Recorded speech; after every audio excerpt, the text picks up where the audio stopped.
This is my favorite microchip, and I'm very excited to get a closer look. It's small enough to fit on the tip of your finger. This microchip was never packaged, so you can see the raw exposed silicon die. The microchip is covered in tiny specks of dust, even though I just spent hours cleaning my apartment before filming this. You can see all kinds of colored patterns as the light reflects off of features in the chip. This chip contains a tiny piece of writing that indicates the manufacturer and product code. Here it says that the manufacturer is Saifun, or Saifun Semiconductor Limited, which was a company that designed various types of non-volatile memory. In the center of the chip, you can see the large grid of storage cells that represent the actual flash memory. You can also see a close-up of my dust particles. Here's an area on the edge of the chip that contains some circuitry. The brilliant colors that you see in this video are completely natural given the right lighting angles. The saturation and brightness of this video has not been modified in any way. These colorful effects are caused by thin film interference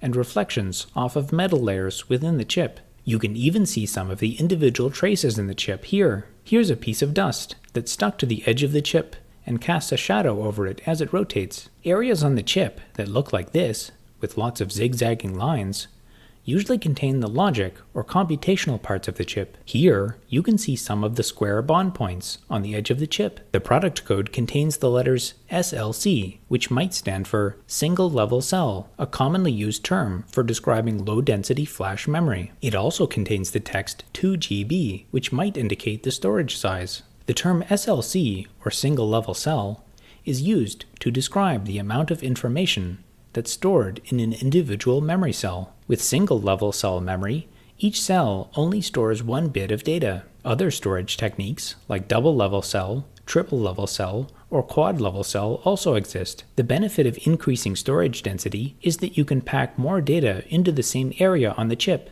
However, as the storage density increases, the data becomes more vulnerable to corruption, since the signal from the original stored information will become weaker and more easily distorted by noise. Saifun Semiconductor Limited was an Israel-based semiconductor company that was founded in 1998. The company made a number of novel innovations for increasing the storage density of traditional floating gate memory. In particular, some of their marketing material from 2006 claims that they were the first to achieve a true storage density of 4 bits per storage cell. In 2008, Saifun was acquired by Spanson Incorporated. In 2015, Spanson Incorporated was purchased by Cypress Semiconductor Incorporated, which was then itself purchased by Infineon Technologies in 2020.